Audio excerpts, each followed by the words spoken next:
A woman with a broken mask runs through cold rain and neon fog. Her tracker blinks red. Kill order active. Boots pound behind her. She reaches a rusted door in a quiet alley. Knocks once, falls to her knees. It opens. A human mechanic looks down at her, soft eyes steady. "Inside," he says. "Now!" Jax Morrow lived alone above a small repair bay on New Caliban, a dust-grey moon with more scrapyards than stars. He fixed cargo haulers and farmer drones and never asked questions. He liked simple problems, a cracked coolant line, a stubborn engine. Machines told the truth, even when people did not.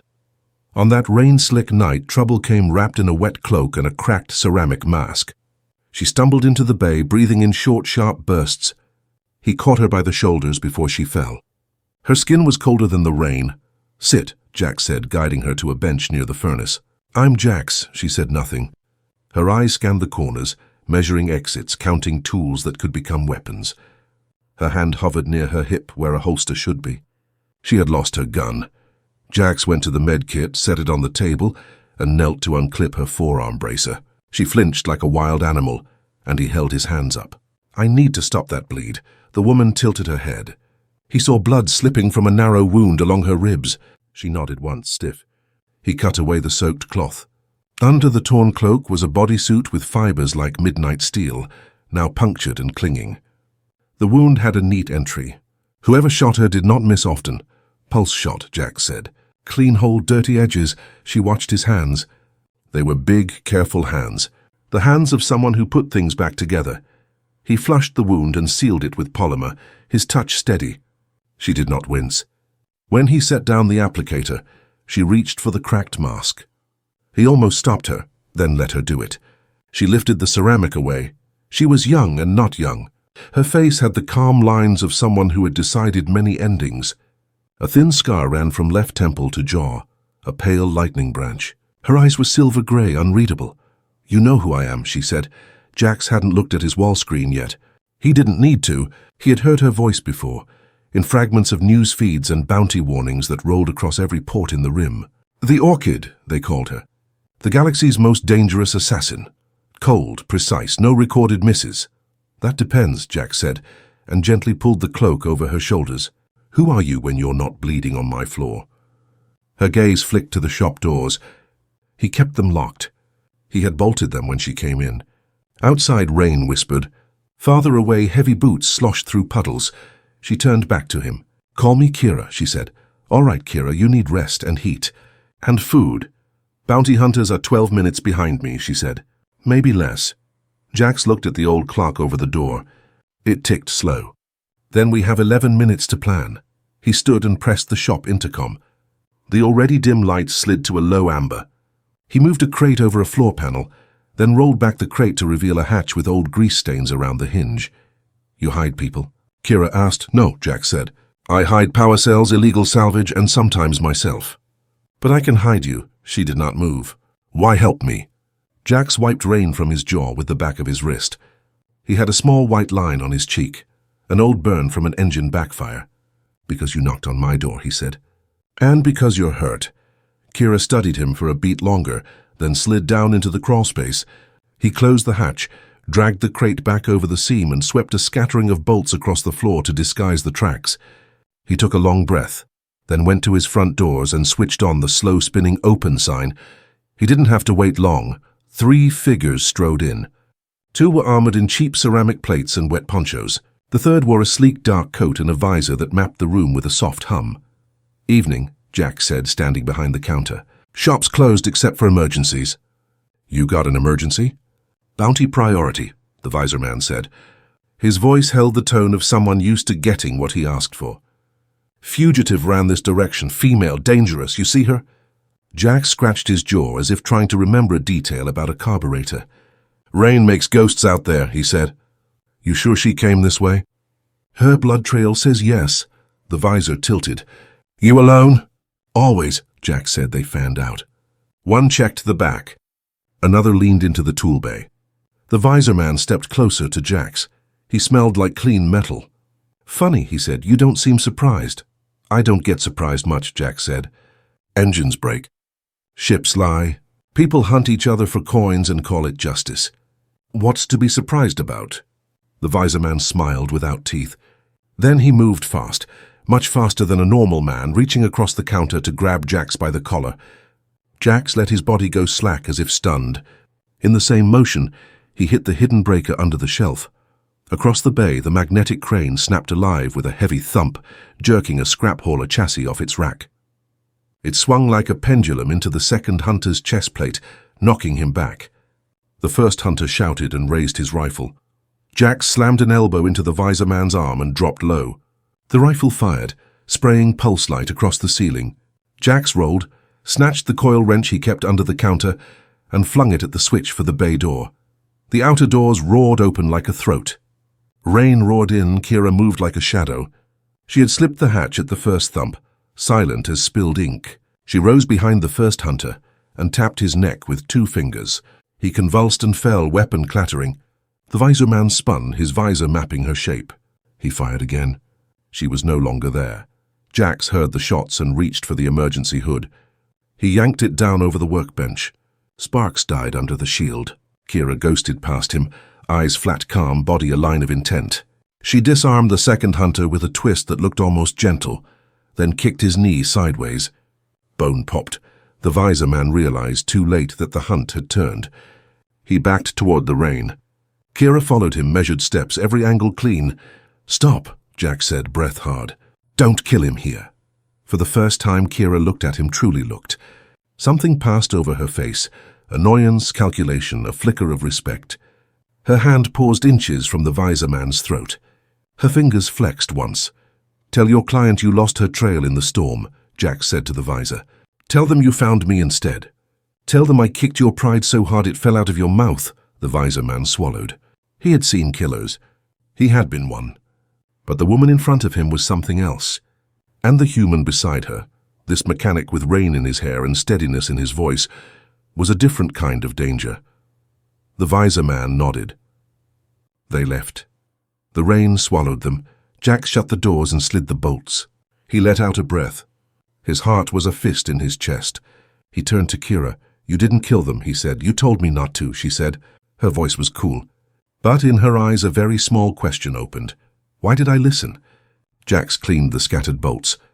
He set water to boil over the furnace and found the old tin of soup he kept for long nights. He ladled it into 2 cups, handed one to her. She stared at it like it was a weapon she had never learned to use.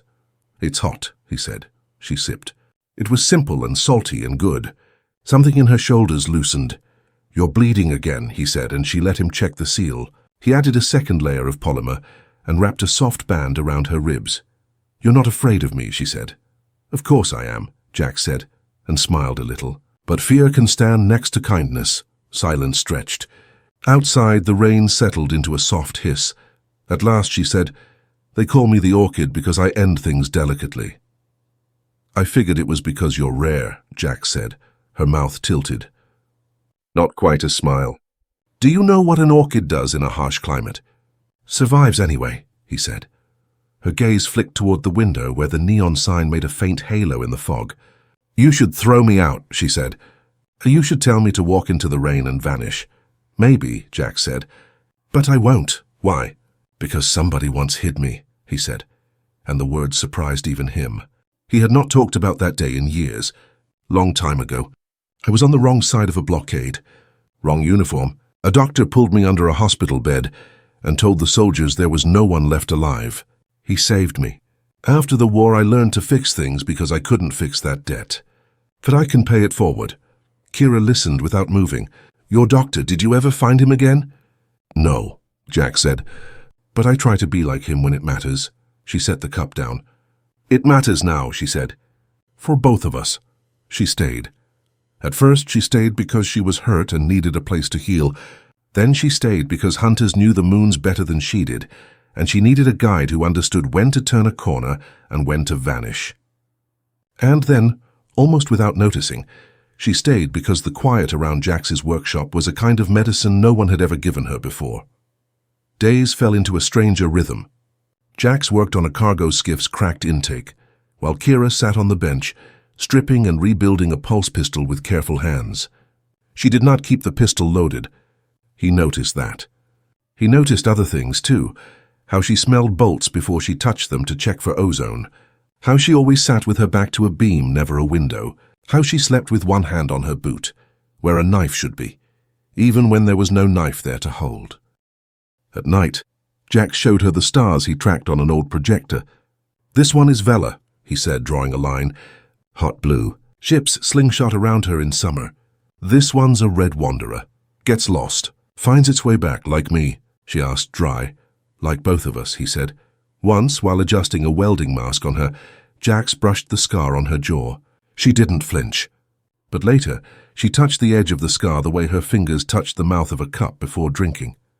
As if testing a temperature. As if asking a question. She never asked it out loud. He did not ask her to tell him. About the people she had killed, still, stories. Seeped. She had been taken as a child from a war world where the factories were empty and the schools made soldiers out of the empty. A syndicate trained her to be myth and blade. They had a rule. Don't name yourself. Let others do it. So she became the orchid to everyone except the girl she had once been. That girl's name was Kira. Only 3 people had used that name in the last 10 years. 2 were dead. Jax was the 3rd. Jax listened. He did not forgive things that were not his to forgive. But he made soup. He taught her how to change out a coolant line without bleeding pressure. He showed her how to read a storm front by the taste of the air. He made a place where her hands could be busy without breaking anything, and then the past found them. It came in the form of a ship with teeth, sleek, black, no registry. It coasted over the scrapyard like a patient hawk and settled on silent landing struts at the far fence. Jack stood in the doorway, rag over his shoulder, watching the dust swirl under its wings. Kira stepped up beside him. The hollow quiet in her face told him she had expected this for days. "Syndicate," she said. "Not hunters, owners. They think they own you?" Jax asked. "They think they own everything," she said. A figure walked from the ship. No armor, no weapon. A woman with clean boots and a smile like glass. Kira's fingers tightened on the doorframe. "Director Malin," she said, almost to herself. The woman stopped a few meters away. "Kira," Malin said. "You look well." Jax felt Kira shrink and sharpen at once. "Say what you came to say," Kira replied. "A contract," Malin said, like the word tasted good. "Finish one last mark for the syndicate and you can have what you want." "And what is that?" Kira asked. "Freedom," Malin said, and the word sounded like a trick. A clean name. Wiped records. Enough credits to buy this human's little shop 3 times over. He can fix rich men's yachts. You can disappear to a beach somewhere. We even brought the mark to you to make it easy. Jax felt the air go thin. "The mark?" he said. And then he knew. He did not step back. He did not look at Kira. Malin smiled at him gently. "You," she said. Kira's breath left her body. For a small dangerous moment, silence turned to glass around them. "No," Kira said. Malin tilted her head. "You don't get to say no, Orchid." Kira took a step forward. She did not reach for a weapon. She did not need one. "My name is Kira," she said, voice low. "And I'm not yours." "Kira," Malin said softly, almost kind, as if explaining a rule to a child. "You will kill him because he broke our net around you. He took our property out of our hands. We allow many things. We do not allow that." Jax watched Kira's face. He saw the war in her eyes, the old training, the new heat of whatever had been growing here between oil and rain and soup. He could not fight this for her. He did not even try. "You want me to kill the only person who never asked me to be anything but human," Kira said. "No." Malin nodded as if the answer confirmed a theory. "Then we will take him instead," she said. "We will cut his kindness out and send it to you in a jar. Perhaps it will teach you something." Kira moved. She did not leap for Malin. She did not go for the gun at Malin's back. She went for the control panel of Jax's crane, the old magnetic arm that had saved them once. She slapped the manual override and swung the heavy chassis they had been repairing toward the ship's landing struts. Metal screamed. The ship staggered. Its smooth balance broke. Dust leapt. Malin stumbled and caught herself with a curse. 2 syndicate guards exploded from the ramp, rifles up. Jax hit his breaker again. The bay lights flared to white. The guards flinched. Kira was already in motion, a line of dark against the glare. She took one rifle, broke it into 3 clean pieces, and used a piece to hook the second guard's ankle. He fell. She didn't finish him. She didn't kill either. She knew exactly where to stop. Malin drew her slim pistol. Kira faced her with nothing in her hands but the choice she had made. The pistol hummed. Jax felt the sting of ozone. He took one step forward. "Don't," he said. Malin's eyes flicked to him. "You should have sold her," she said. "I don't sell people," Jax replied. "Then you will die for one." Kira moved to stand between them, body a shield. "You won't touch him," she said. Malin's smile thinned. "You think you discovered a heart and it makes you new," she said. "But I built you. I know your limits. Do you?" Kira asked. Something inside her voice had changed. It was softer and heavier all at once. "Maybe you built a blade." But this human put a hand over the blade and made it warm. Malin fired. Kira stepped into the shot and twisted. The bolt grazed her shoulder, flaring heat. Jax lunged, caught her as she staggered, and together they fell behind the stack of scrap plates. Another bolt snapped over their heads. "You okay?" he asked, breathless. "Held where it matters," she said, and he felt the joke in it, sharp and sweet. Sirens wailed in the far yard, old civic alarms that no one used anymore. The scrapyard's owner had a sense for trouble and a finger for noisy buttons. Lights began to spin across the rusted hills. Neighbors peered from doorways. Malin's calm frayed. Syndicates solved problems in shadows. Crowds were grit in the gears. Kira rose. "Are you leave now?" she said to Malin. "Or this whole yard watches me teach you what you taught me." Malin measured the new variables. Witnesses, movement, a damaged ship, 2 guards nursing bruised pride instead of laying out bodies. She slid the pistol back into its seam. "You bought time," she said. "Not safety." She and her guards retreated to the ship, pulled the ramp and lifted. The Hawk rose unsteadily and peeled away toward the black hills. Jax let out a breath he didn't know he had been holding for years. His hands were shaking now the way they hadn't during the fight. Kira turned to him, blood on her shoulder, eyes clear. "You're hit," he said. "You're alive," she said. They both laughed. A little wild, a little broken, like 2 clocks that had found the same hour again. They didn't run. The Syndicate owned many stars, but not all of them. Jax sent a coded ping to someone who owed him a favor, and the favor grew teeth and flew. A week later, a courier from a legal collective arrived with papers like shields. The collective loved cases where small people made big trouble. They had pulled threads from Malin's ship registry and found blackouts where blackouts should not be. They filed filings. They leaked leaks. The Syndicate did not stop, but it stepped back. For now, Kira stayed. She learned to fix smaller, gentler things. She learned to sleep without her boot on the bed. She learned how to stand in a doorway and count the ways a day could stay ordinary. Sometimes she would catch herself reaching for a gun that wasn't there, and she would open her hand and let the air be empty. At night, they kept the shop door open. Rain made its soft music. Jax would show her an old engine and trace the way it breathed, and Kira would show him how to hold his shoulders so no one could push him out of his space. He taught her patience. She taught him presence. Between those two, a life began. One afternoon, a child wandered into the bay, chasing a metal toy that skittered like a beetle. He looked up at Kira with wide, fearless eyes and asked, "Can you fix my beetle, lady?" Kira took the toy with careful hands. "Yes," she said. Her voice did not tremble. Jax turned away and swallowed a smile that hurt a little. She opened the beetle, cleaned a grain of grit from its heart, and watched it skitter across the floor again. The child shouted, "Thank you," and ran back into the light. Kira stood there holding a tiny screwdriver, as if she had performed a kind of surgery she had not known existed. "You did well," Jax said. "I didn't kill it," she said. A small joke, but not only a joke. He reached out and, very gently, touched the scar on her jaw. "You don't have to be the orchid here," he said. She looked at his hand. Then at his face. She held his gaze without shields. "I know," she said. He let his hand fall. "So what now?" he asked. "We live," she said. "And when they come again, we don't run. And if they don't?" he asked. She thought about all the ways a day could be. Soup, stars, children needing beetles. Rain that sounded like forgiveness on tin roofs. "Then we keep living anyway," she said. The galaxy did not change because one assassin chose a different door. Empires still wanted. Syndicates still taught blades how to sing. Hunters still tracked blood across wet alleys. But on a dust-grey moon with scrapyards like broken crowns, a human mechanic put a roof over a woman the galaxy called a monster. He gave her shelter and heat and clean bandages and names. He taught her that a hand could hold without hurting. She taught him that courage is not only for soldiers. Sometimes late, Kira would go to the doorway and stand where she had first looked out at the rain and decided not to go back to the person she had been. She would feel the old weight in her bones and the new lighter weight over it. She would listen to Jax moving inside the shop, steady as the tide.